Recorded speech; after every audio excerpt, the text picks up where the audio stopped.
толькі той дастойны ўлады чалавек, які крыху яе сароміцца.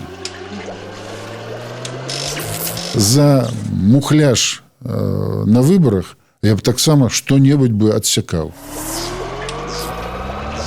І гэта я зараз не вылізваю, што называецца там. Я сапраўды так думаю.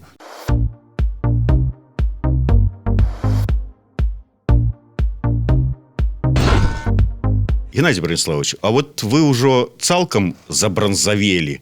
Ці вот у вас яшчэ застаўся той Геннадий Браніславович Давыдзька, які быў там аджыгаў на капусніках, быў там на сцэне вядучым акторам, такі душа кампаніі. Няўжо ж падаецца, што я забранзавеў? Калі б я забранзавеў, я б не прыйшоў нават сюды. Потым мне здаецца, можа там звонку ён выглядае інакш, але мне здаецца, што я чалавек даволі дасціпны, даволі спакойны, які ідзе на любы контакт, і я імкнуся быць шчырым, імкнуся, я нікому не адказваю, і да мяне, дарэчы, на прыём прыйсці там, паспрабаваць вырашыць сваё пытанне з маёй дапамогай, да няма ніякіх перашкод. І вы кажаце, забранзавеў.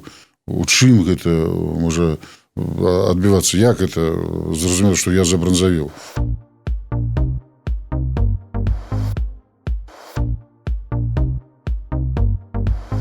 Это вам здаецца толькі. Я, дарэчы, думаю так, што толькі той дастойны ўлады чалавек, які крыху яе сароміцца. Ну, не той, што сароміцца, але ўлада, каб разумелі ўсе, ўлада, па-першае, гэта адказнасць. А вось калі і шэраг чыноўнікаў, дарэчы, у нас ёсць, якія ўладу маюць, а адказнасці бягуць. І вось гэта галоўная, бадай, што праблема нашай рэчыснасці і нашай айчыны. Гэта баязлівасць чыноўнікаў за адказнасць. І таму рашэнні прымаць вельмі цяжка, калі ты боишься адказваць. А ўлада, па-першае, это адказнасць. Я не баюся адказнасці. Але ж я і не чыноўнік. Вось і ўсё. Можа, таму я і не чыноўнік. І, дарэчы, калі кіраваў Белтэра-радыёкампаніяй, я не лічыў сябе чыноўнікаў.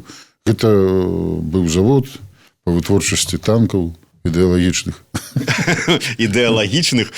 Вас, напэўна, не адзін раз папракаюць, ну, ці не папракаюць, з такой вот, ну, запытаюць, вот, ці... І я, дарэчы, у вас пытаўся на гэты конт некалі, ці не сорамна вам за фільм «Белы легіён чорных душ»? Не сорамна, не сорамна.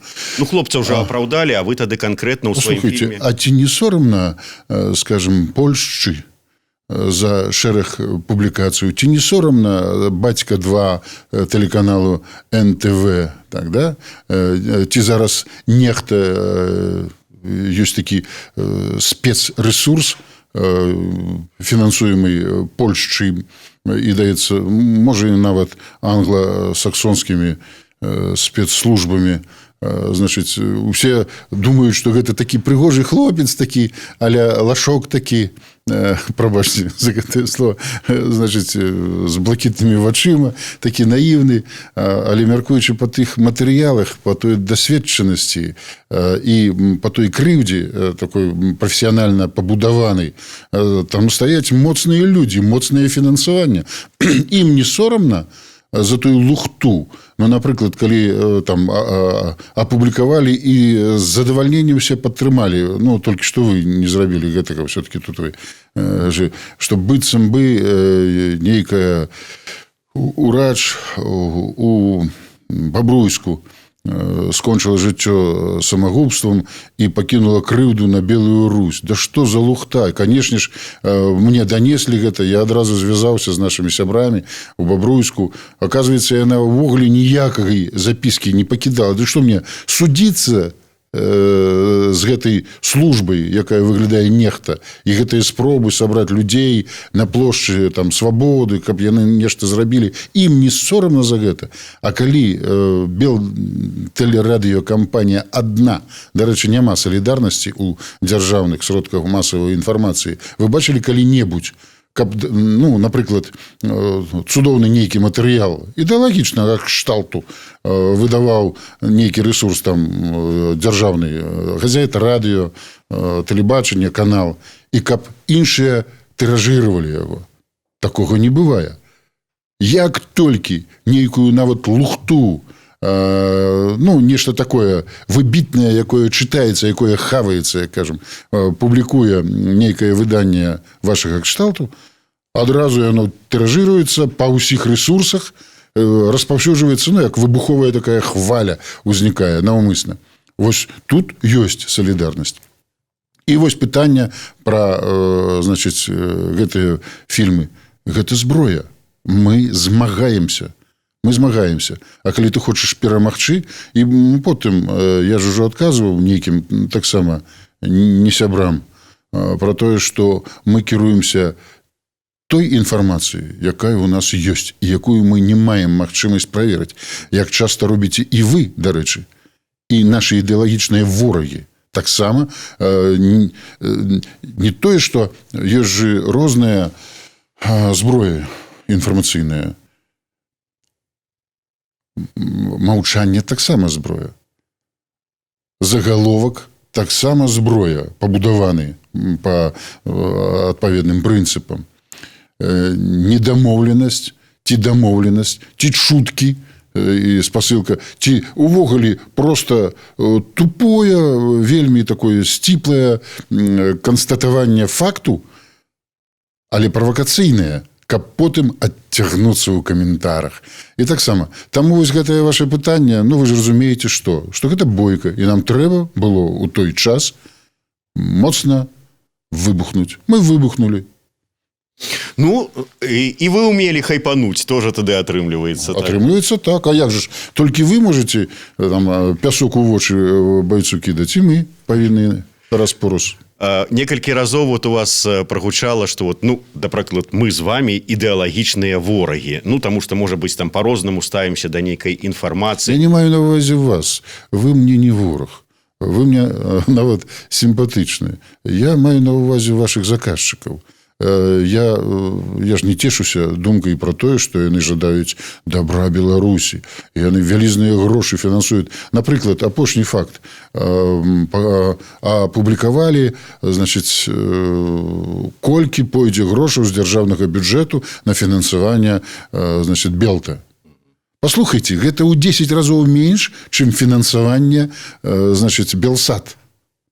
Чаму б побач гэтыя лічбы не паказаць людзям? Не, толькі гэта. І тое, што дзяржава фінансуе дзяржаўны сродак масавай інфармацыі, гэта натуральна. А тое, што варожая дзяржава, якая ўжо не хавае свае імкненні і свае зацікаўленасці на нашай тэрыторыі, яна фінансуе здраднікаў. Гэта нармальна, натуральна. І самае галоўнае, што ўсе журналісты, якія там працуюць, яны не хочуць гэта разумець, бо здраднікам адчуваць сябе вельмі цяжкавата. А тое спосаб існавання і тая прымітыўная, ну, скажем так, прафесійная падрыхтоўка, якую яны раз-пораз паказваюць, ну, яна проста мне вымушае усміхацца. Напрыклад, там адну з маіх сустрэчаў з выбаршчыкамі каментировали и написывали: ну, вы ж разумный журналист. И коли пишут так: собрались люди с мрачными лицами, они сидели, опустив головы, время от времени поднимая их. Когда встреча закончилась, они, не разговаривая, ушли в туман. Такая беллетристика. Разумеете? Ну, просто дзіцячы садок. Але гэта бадай што працуе. І заказчык, які адстёгвае даляры гэтыя ідэалагічныя, нармальна, ён задаволены, гэтыя задаволены, і ухмыляюцца і думаюць: ага, як мы давыцку зламілі там, злавілі на нечым. Господи, божахна.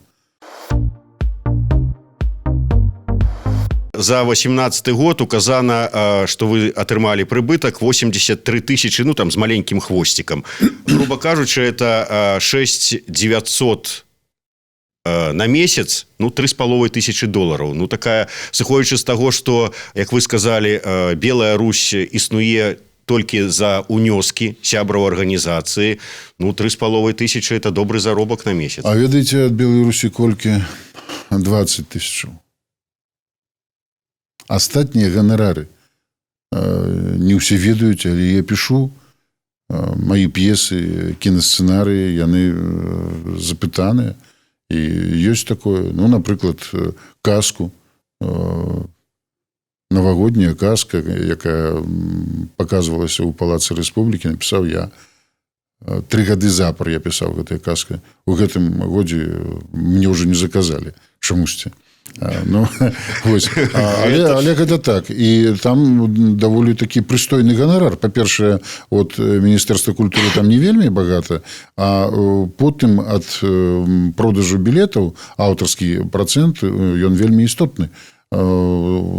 Тут, ну і так далей. То есть это у асноўным тэлебачання ганарары таксама. І калі у нейкага вочы ў выглядзе замочнай скважины, то, калі ласка, давайте так, подглядайте, я открыты. А вы можете прыгадаць, вот, што стала прычынай у вас зменаў настрояў, калі вы некалі галасавалі супраць Лукашэнкі, а зараз вы вот такі, ну, баец фронта за Лукашенко? А ведаеце, што сталася? Я был акцёрам, быў такі даволі ліберальны, як і ўся творчае асяроддзе, ўсё это галоўная творчасць, палітыка, эканоміка не ведаем, галоўнае сусвет, і я ў гэтым сусвеце. І тут раптам мяне зрабілі кіраўніком тэатра. Я стаў дырэктарам галоўнай драматычнай сцэны краіны і сутыкнуўся з гаспадарчымі праблемамі, сутыкнуўся з заканадаўствам, чаму потым і ў дэпутаты пайшоў, каб нешта там зварушыць у заканадаўчай нашай сістэме. У галіне культуры, па-першае. І стаў цікавіцца увогуле кіраваннем. І што такое, і як што адбываецца. Я стаў вучыцца. Я разумею, што без пэўнай гаспадарчай практыкі я не змагу кіраваць калектывам, які я вельмі любіў і люблю, дарэчы. І тут асоба Александра Рыгоровича стала мяне цікавіць вельмі і вельмі. І цяпер, калі зразумець, вот проста зразумець, што было, чым была наша краіна ў 1994 годзе, і чым яна з'яўляецца сёння у сусветным маштабе. Асоба Александра Лукашэнкі вырастае, ну, просто велічна вырастае. Я не раблю куміраў, але я яго вельмі паважаю. І кожны, хто робіць, што-небудзь робіць, і бачыць, як гэта цяжка. Па-першае, паміж вельмі напружаных зносінаў захад-усход. Як існаваць? Як існаваць без сродкаў, я маю на ўвазе там рэсурсы зямельныя ўсё. Як існаваць увогуле у цяперашняй мировой сітуацыі падзел рынка, адсутнасць проста збыту. І той, хто што-небудзь робіць, ён разумее, як цяжка адказваць нават за маленечкі там калектыў, за маленечкую там галіну нейкую, а тут твоя краіна, якую ты любіш, і другой няма. І вельмі цяжка. І, канешне, мяне тады працінае проста велізарная такая павага да гэтага чалавека.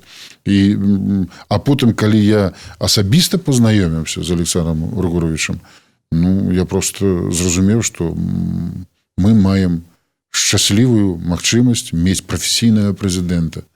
І гэта я зараз не вылізваю, што называецца там. Я сапраўды так думаю. Так думаю ноччу, так думаю днём, так думаю публічна, так думаю асабіста сам. Ну, слухайце, у каго ёсць прапановы, давайте, прыносьце. Яны прыносяць. Ну, часам гэта лухта. Вы расказалі вон у АГП пра 1 мільён працоўных месцаў. Я зацікавіўся. Я шчыльна, пільна буду разглядаць гэта. Я дамовіўся са спадаром Козловым, што пасля выбараў по-любому я хочу з ім сустрэцца і ўнікнуць, ну, паспрабаваць. А чаго сустракацца са спадаром Козловым? Мы звяртаемся зараз да аўтара гэтай канцэптуальнай працы Ярослава Романчука. Калі ласка, я думаю, што Геннадзь Браніславович сустрэнецца з вами з просто задавальненнем. выглядае гэта, вы разумееце, гэта як верну маладосць. Вось так это выглядае. Мільён працоўных месцаў, гэта, авантура. Гэта адразу, тады Романчука павінна купляць адразу любая краіна, якая знаходзіцца ў нейкім такім не вельмі добрым эканамічным стане. Хадзі сюды, даражэнькі. У нас ужо 100 тысячаў, здаецца, працоўных месцаў вольныя, няма каму працаваць на іх. Таму што там і зарплата, бадай, што невялікая і так далей. Мільён працоўных месцаў, гэта значыць інвестыцыі. Я не буду казаць, мне вельмі хочацца паглядзець, хаця выглядае гэта на папулізм. Вот вы зараз сустракаецеся з выбаршчыкамі. Яны вам расказваюць пра свае беды, там пра свае заробкі. Вы бываеце ў доме, там у Магілёўскай вобласці, матчыным доме, там сустракаецеся, можа, гаворыце з мясцовымі вяскоўцамі, з іх заробкамі. Я ведаю, колькі вяскоўцы зарабляюць нават у вёсцы, дзе моя цёшча жыве, тут недалёка ад Мінска. Яны таксама жывуць у той Беларусі, якую па беларускам тэлебачанні паказваюць? По-рознаму. І вінаваціць у гэтым, это славянская такая гульня. Вінаваты хто заўгодна, толькі не я. Вінаваціць, канешне, у асноўным, хто мала зарабляе, а зарабляюць у асноўным чалавеку заўсёды не хапае. Вінаваціць, канешне, уладу, нейкую уладу. А паколькі блізкую уладу вінаваціць, няма сэнсу, і сам ты мелкі, калі ты, ось там старшыня сельсавету вінаваты, ты мелкі. А калі ты кажаш, Лукашенко вінаваты, ты сам быццам бы такі здаровы. Не, неправда. На вёсцы ўсе кажуць, Лукашенко нам пенсію плаціць. А вот тут вот на месцы... Так вы в нормальной вёсцы побывали. Вы таксама сказали неяк, што у традыцыях беларусаў такое адзінаначальства.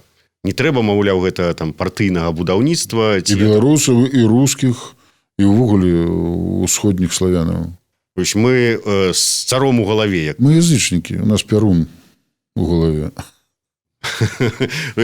Паганцы. Як я неяк пажартаваў, калі паскрэпсці троху любога хрысціяніна, то беларуса хрысціяніна, то там такое добры паганец. Это у Рулеева, помните? Пройдись скрипком по либералу, в нем консерватора найдешь.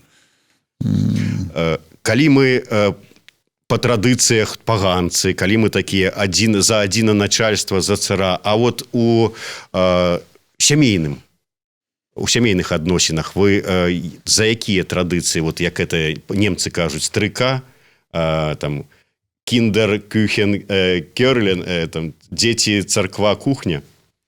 Домастрой. Я лічу, што, канешне, мара пра домастрой існуе ў кожным мужчыне, але не кожны мужчына здольны на гэтае. Потым у нас жанчыны нашы вельмі моцныя. Жыццё іх вымусіла на гэта. Трэба было працаваць. І нашы... у маёй сям'і жонка моя міністр фінансаў. Я такі генерал, але такі вясельны генерал. Быццам бы ёсць, быццам бы такі надуты, але ўсё-такі мяне можна пагнаць і ў краму там, і там прымусіць на нешта, чым я не вельмі люблю займацца. Я тут рабіў інтэрв'ю з кандыдатам ад беларускай хрысціянскай дэмакратыі, якія там хрысціянскія каштоўнасці, там сямейныя каштоўнасці, моцная сям'я шчаслівая. Я так жартам ёй кажу, ведаеце, я ведаю рэцэпт, як была моцная сям'я. Это легалізаваць, адкрыць публічныя дамы, каб мужик, калі яму там захацелася налева, не заводзіў сабе каханку, схадзіў, вярнуўся. Яна так здзівілася, так паглядзела на мяне. Я пра гэтую скандальную папулярнасць вашу, якой вы абвінавацілі журналістаў, але ўсё ж такі, можа, і сапраўды, чым не такая справа добрая? Жоўтага захацелася, калі ласка. Справа ў тым, што мяне вымусіла тады гэта зрабіць, гэтую прапанову ў парламенце. Надзя Гаркунова, рэжысёр, цудоўны рэжысёр, я не ведаю, зараз яна, мне здаецца, не працуе ўжо тэлерэжысёрам. Яна здымала дакументальную стужку пра прастытуцыю. Яе хвалявала тое, што прастытуцыя існуе, што яна была, будзе, калі нас не будзе, і ёсць, калі мы ёсць. І нават тое, што з ёю змагаюцца быццам бы, гэта толькі выгляд, гэта вонкава. На самой справе, ну, не тое, што заахвочваюць, а просто кормяцца на ёй пэўныя структуры і так далей. І вось яна здымала такую стужку і запросила у меня там твой пункт гледжання, што як ты ставішся да гэтага. Я кажу, канешне, гэта амаральна, все, але гэта існуе і ну, гэта бадай, што перамагчы чалавецтва гэта не зможа. А даволі страшней гэта духовная прастытуцыя. Калі ты прадаеш душу за грошы, а не цела. Гэта яшчэ страшнейшае, і гэтай прастытуцыі, бадай, што больш у нашым асяроддзі. Мы гэта бачым. Вось. І там, на гэтых здымках, я раптам пазнаёміўся, ну, з жанчынай, якая, ну, мамка, як кажуць, кіруе, значыць, гэтымі, ну, быццам бы нейкі такі негалосны старшыня гэтай аб'яднанай грамады, значыць, такой дасціпнай. Значыць, і я кажу, слухайте, а вось як вы ставіцеся, ужо сам, а я тады ўжо быў дэпутатам же ж, як вы ставіцеся, калі, напрыклад, легалізаваць? Яна кажа, а чаму б не? Я кажу, ну, а галоўнае пытанне якія? І тут вы здзівіцеся, і бадай, што нашы слухачы і гледачы здзівяцца. Першае, што іх цікавіць, а што будзе запісана у трудовой кніжцы? Другое, под якім ведомствам мы будзем, под якім міністэрствам? Яна кажа, бо под міністэрствам унутраных спраў мы ўжо знаходзімся, і там, ну, не вельмі нам утульна. Вось, можа, ахова здароўя і так далей. Ну, вось, і па-трэцяе, а у якім зросце мы будзем выходзіць на пенсію? Ось такія пытанні. І кажа, ну, сапраўды нас трэба абараняць, бо мы і здароўе сваё хочам ахоўваць, і мы хочам, каб, ну, нас не гнулі, не даілі грошы з нас пэўныя структуры. Я потым заняўся гэтай тэмай і ўбачыў, што 6% ВВП Нідерландаў, дзе зараз закрываюцца турмы, я про ўзровень культуры дзяржавы, да? Там легалізаваная прастытуцыя, і 6% ВВП Нідерландаў складаюць доходы ад гэтай дзейнасці. Уявіце, 6% у нашай ВВП. Так? І я падумаў, што тым больш, што легалізаваная прастытуцыя ў Беларусі была до 24 нават года. То есть, бадай, што недавно. Яшчэ жывыя ветэраны гэтай працы. І таму я прапанаваў. Тым больш, што ў калідорах амаль што ўсе казалі, а што цікава, а чаму б і не, калі гэта эканамічна і, галоўнае, справядліва. Яна існуе. Існуе гэта. І навошта вы робіце выгляд, быццам бы не, мы змагаемся. Дзе вы змагаецеся? Гэта было б шчыра. І все. Дык не, все супраць. Ну і добра, я здымаю гэтае пытанне, але гэта сведчыць все-таки о нейкай нешчырасці. Ну, канешне, тут ёсць маральнае, там адразу давай крычаць, ты сваю дачку там у прастытуткі, ну, што вы? Я ведаю чалавека, які гэта крычаў, я ведаю, што ён карыстаецца раз-пораз паслугамі гэтых асобаў. Ну... Вот так вот, што ўсплывае. Калі вот пра ВУП гаварыць 6% ад гэтага, ну, гэта пытанне, я так разумею, вы ўжо ўздымаць не будзеце, але актуальнае пытанне, зараз шмат кажуць пра дэкрыміналізацыю 328 артыкула. У шмат у якіх краінах там тая ж самая марыхуана легалізаваная. Вот як думаеце, можа таксама, вот у Грузіі недавно таксама там вельмі дэкрыміназавалі это? Ведаеце, што калі... Я быў маладым акторам і працаваў у тэатры Мяянкі Купалы. Была праблема п'янства. Але праблемы наркаманіі не было. Так, змагаліся, паспяхова даволі змагаліся, па-сямейнаму, але змагаліся. Потым я стаў дырэктарам тэатра Янкі Купалы. Прыйшла моладзь у тэатр. П'янства не стала у тэатры, але з'явілася наркаманія. Дык можа п'янства лепей? Я не да таго зараз кажу. І з наркаманіяй давялося там змагацца. Ну, это было цяжка, і бадай, што не трэба пра гэта казаць. Але быў эпізод, нават летальны у межах тэатра. Легалізацыя тут не дапаможа. Мне здаецца, што яна магчымая толькі ў установах медыцынскага кшталту. Ну, там, дзе трэба лячыць людзей. Ну, супраць. Я не ведаю, што тут яшчэ можна каментировать. Нельга. Наш чалавек, ён не падобны на западнага чалавека. Калі нашаму чалавеку даюць крыху, ён хоча больш. І вот дазвольце піва для кіроўцаў аўто. Ну, все, значит, вино можно. А коли вино можно, значит, и все. И так само марихуану, ну, дозвольте покурить, ну, а что? Ну, коли тут легкое, так а кто доведается, что крыху цяжэй? И вот гэтая асаблівасць нашай менталітэта, и она вымушае мяне казаць, што не трэба гэтага рабіць. Это апошні скандал у пэн-цэнтры прымушае мяне вот задаць вам яшчэ вот ваше меркаванне просто цікава. Скажыце, а на ваш погляд, яна існуе вот гэтая гей-прапаганда, про якую кажа там Паша Севярынец. Як вы ввогуле ставіцеся да людзей з нетрадыцыйнай сексуальнай арыентацыяй? Я ставлюся, ну, скажем так, со шкадаваннем. Мужикоў не хапае. І мне шкада, што хтосьці робіць гэта модным.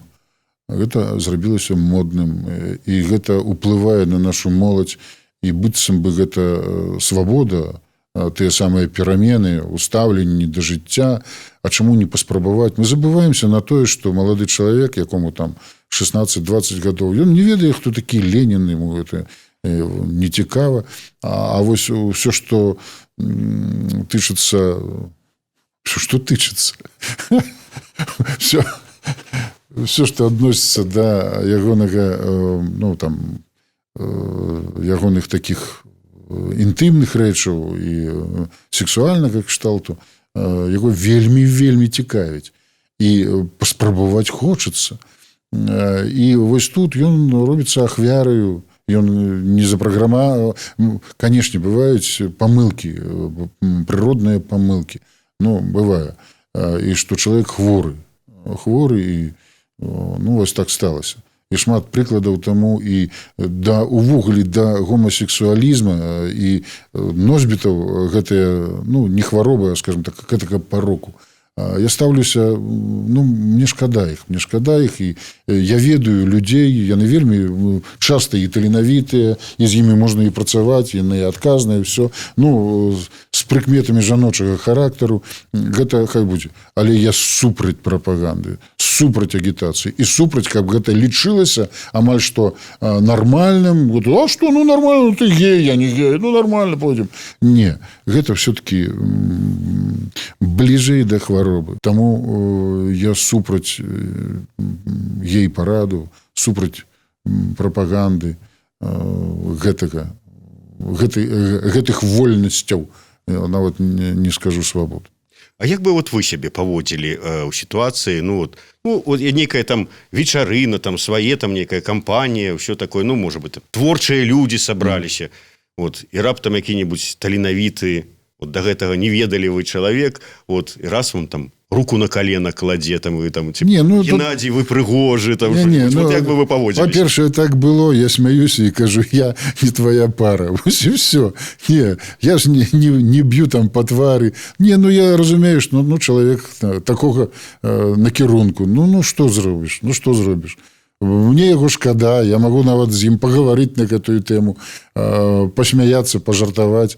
А калі ён будзе на маіх вачах да малодзенькага нейкага, маладого, нармальнага хлопца клеіцца, ну, вось тут я бадай што не з ім пагавару, а з гэтым маладым хлопцам. Скажу, што падумай, не трэба. Вы шмат кажаце, што вот, уздзеянне словам было б з вашага боку. А вот ёсць што-небудзь, за што б вы, вот, не стрымаўшыся, ўзялі і ў пысу далі бы? За абразу жанчыны я б даў у пысу. Маю жанчыну нельга абражаць. Маю маму нельга абражаць. і радзіма. Калі, ведаеце, нехта крытыкуе нешта такое, што ў нас ёсць, сапраўды ёсць, і мне крыўдна, што яно ёсць, нейкія недахопы, скажем так, я гэта разумею. А калі ідзе нахабнае знішчэнне ўсяго святога, нахабныя напады на нейкія галоўныя прынцыпы нашай краіны, на маю радзіму, на гісторыю краіны, вось тут таксама магу і не стрымацца. На гісторыю краіны. А для вас, да прыкладу, Кастусь Каліновскі нацыянальны герой ці хто? Ведаеце, давайте, з Ленінам, конечно, параўноўваць не будзем. Я не маю на ўвазе канкрэтныя падзеі, я маю на ўвазе маштаб і супярэчлівасць асобы.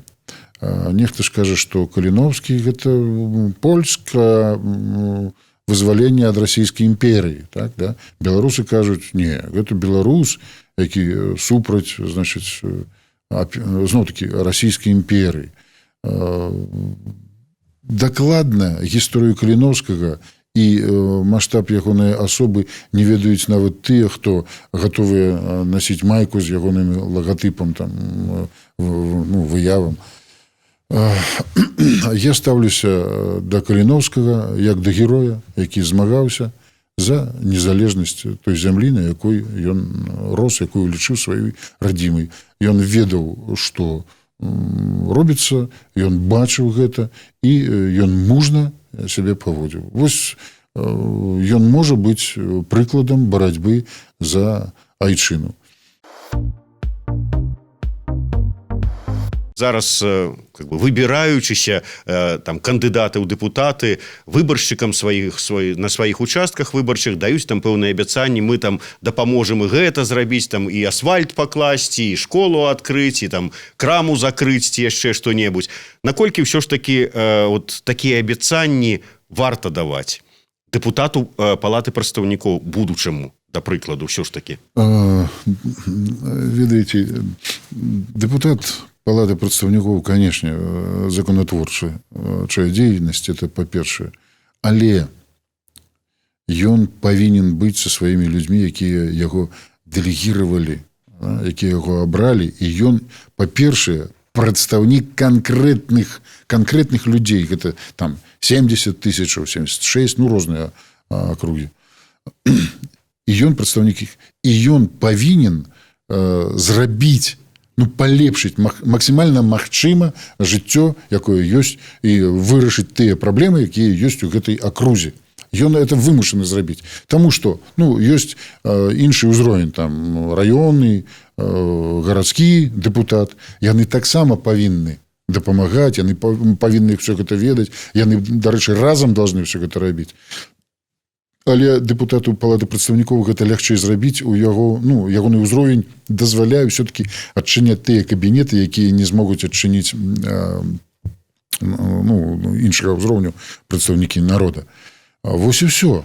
А гэтыя праблемы ён павінен вырашаць з мясцовай выканаўчай уладай. І толькі так. Ён павінен ведаць бюджэт раёна.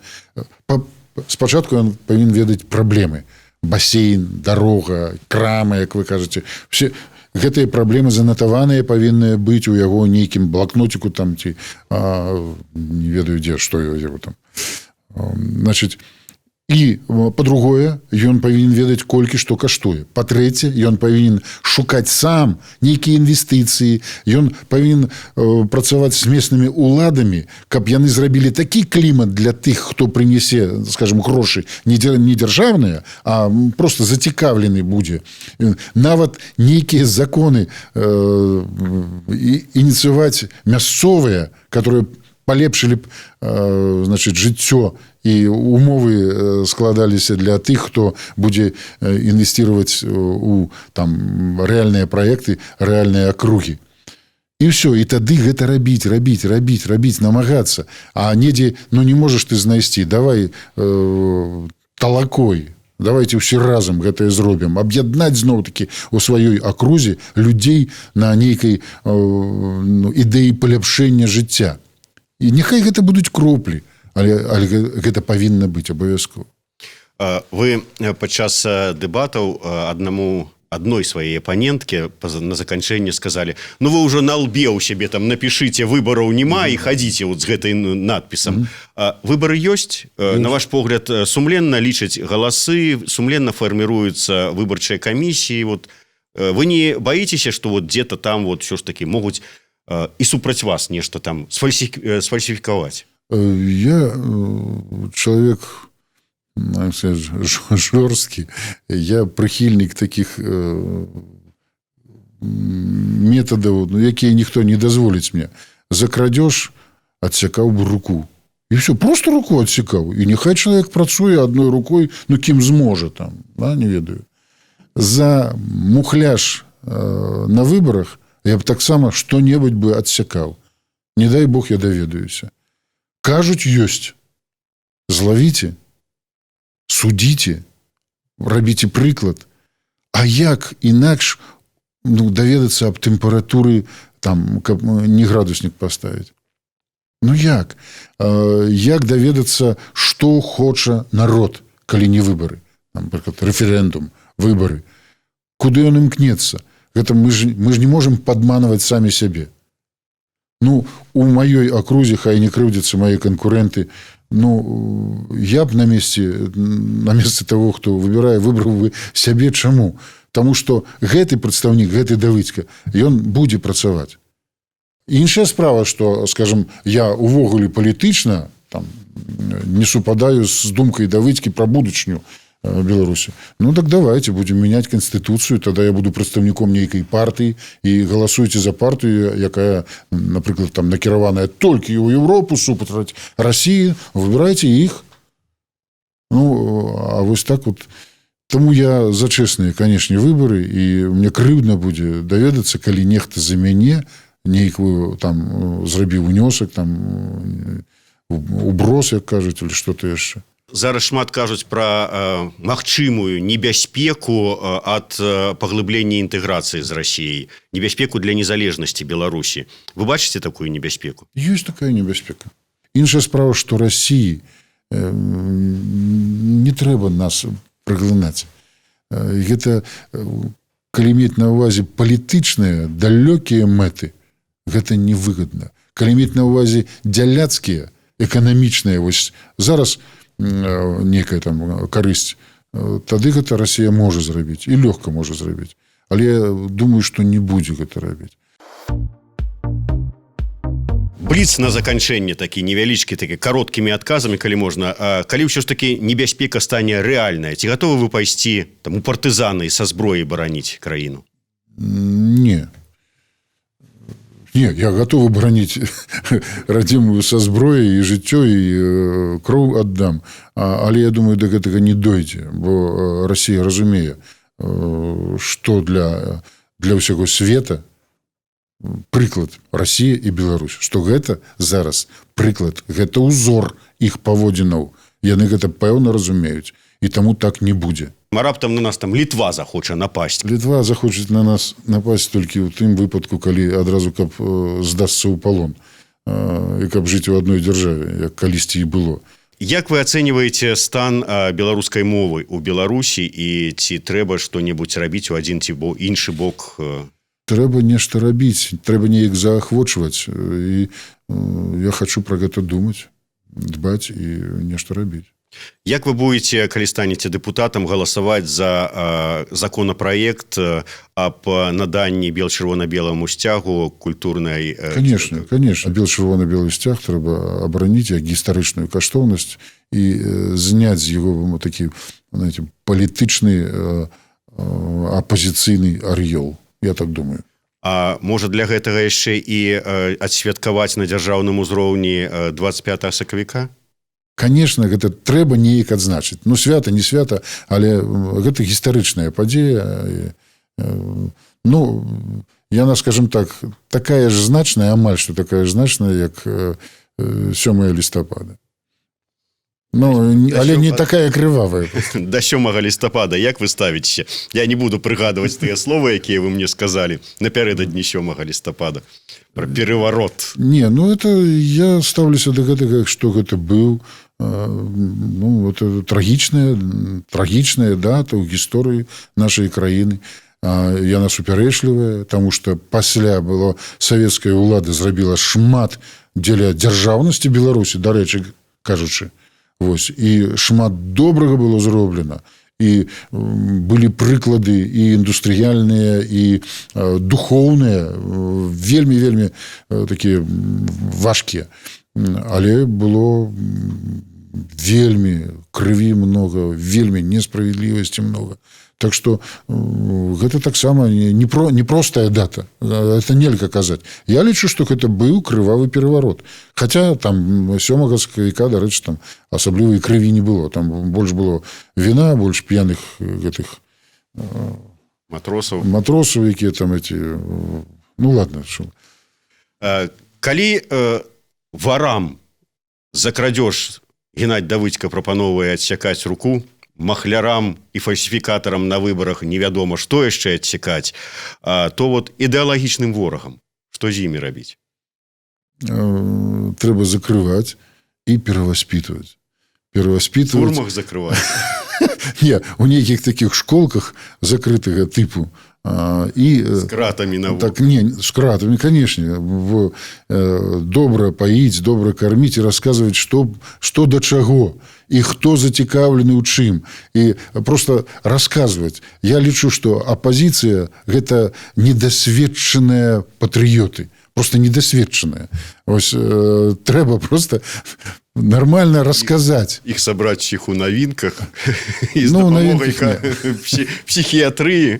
Ну, не психиатрии, просто, ну, а калі не жартам, апозіцыя павінна быць, гэта просто іншы погляд на рэчы, а іншы погляд на рэчы, ён заўсёды карысны.